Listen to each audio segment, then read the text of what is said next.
Beyond Blame. Challenging criminalization. For HIV justice worldwide. Coming up in this webinar. Nothing about us, without us. Women challenging HIV criminalization in Africa.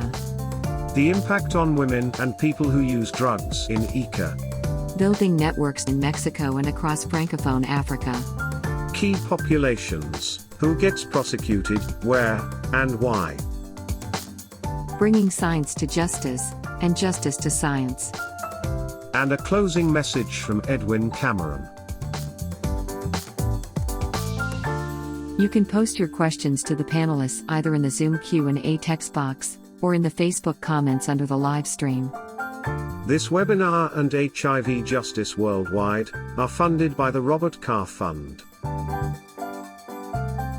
Please welcome your host, Edwin J. Bernard.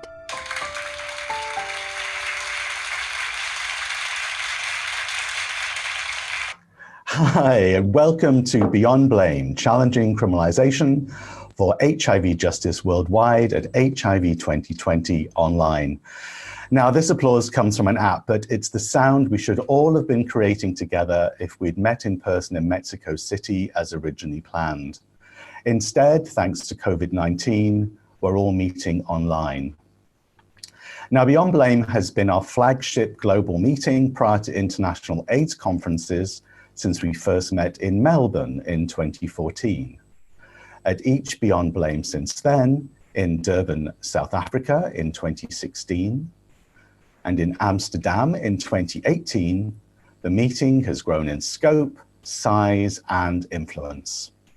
So my name is Edwin Bernard. I'm the Executive Director of the HIV Justice Network, a global information and advocacy hub for organizations and activists like you working to end HIV criminalization.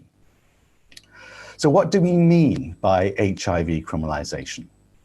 We're talking about criminal laws or policing that singles out people living with HIV, making us criminals for acts that wouldn't be crimes if we weren't living with the virus.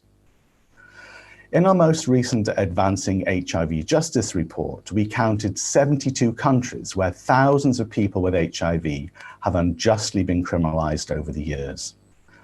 It's sometimes assumed that it's only HIV-specific criminal laws that are the problem, but more than half of these countries use other types of laws to unjustly prosecute people living with HIV.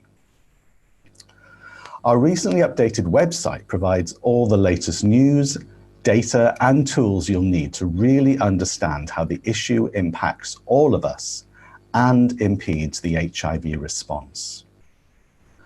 Within our new global HIV criminalization database, you can search for reported cases to see who gets prosecuted for what and where. Here, you can see where women have been arrested or accused. And digging down deeper still, you can see where women have been prosecuted simply for breastfeeding. You can also see which type of laws are being used by particular countries. Here's where there are HIV-specific criminal laws. And by clicking on the map, you can find out much more information about a particular country, for example, Russia, the country with the second highest number of cases in the world after the United States. So these data help us understand the problems of HIV criminalization.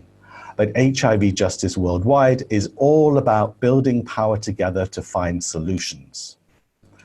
The HIV Justice Network is a proud founding member of and secretariat for HIV Justice Worldwide.